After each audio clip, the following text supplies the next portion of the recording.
From beginning to end, Aria had no power to fight back, much like their extinguished relationship. She looked at Talon, her eyes filled with nothing but hatred. Talon released her with a mocking smirk.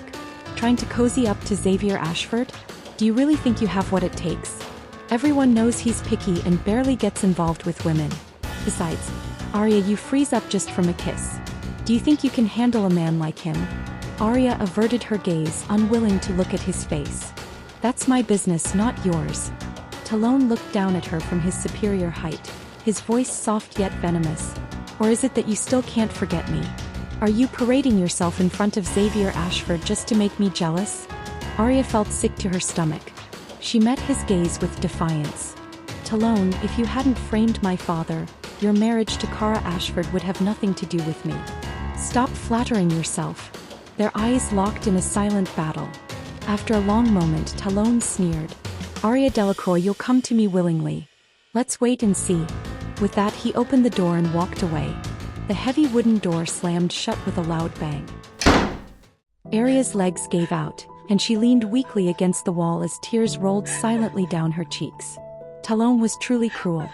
4 years of love, countless sacrifices, and yet all she received in return was betrayal. Only now did Aria realize Talon had never intended to marry her.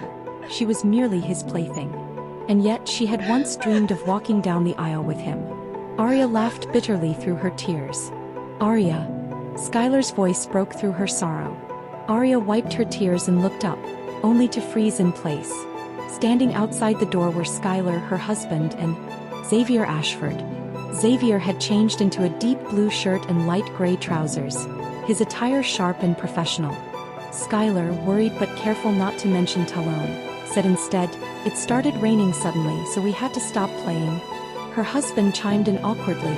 Yes, maybe next time. Xavier, would you mind driving Aria home? Skylar and I have some errands to run. Xavier's sharp eyes flickered to Aria's tear-stained face. After a pause, he spoke in a low voice. It's no trouble. Skylar sighed in relief but still felt a pang of sympathy for Aria. Aria had no choice but to follow Xavier Ashford out.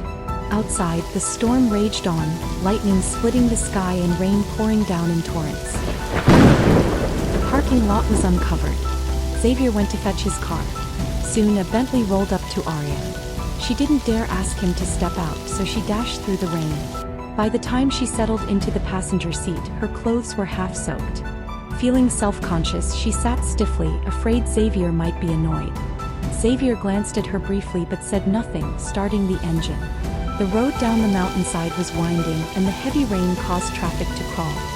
Aria started to shiver in the air-conditioned car, her lips turning pale. At a red light, Xavier tossed an extra jacket from the back seat onto her lap. Put it on. Aria whispered a soft thank you. The jacket's warmth eased her shivering, but Xavier didn't turn off the AC. His eyes stayed fixed on the road. The traffic light cycled several times without them moving. Xavier lit a cigarette and took a slow drag, smoke curling around him. How long were you with Talon?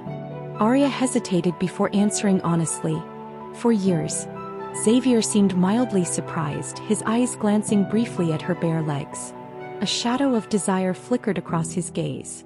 He adjusted his position slightly, voice casual. How many times did you sleep with him?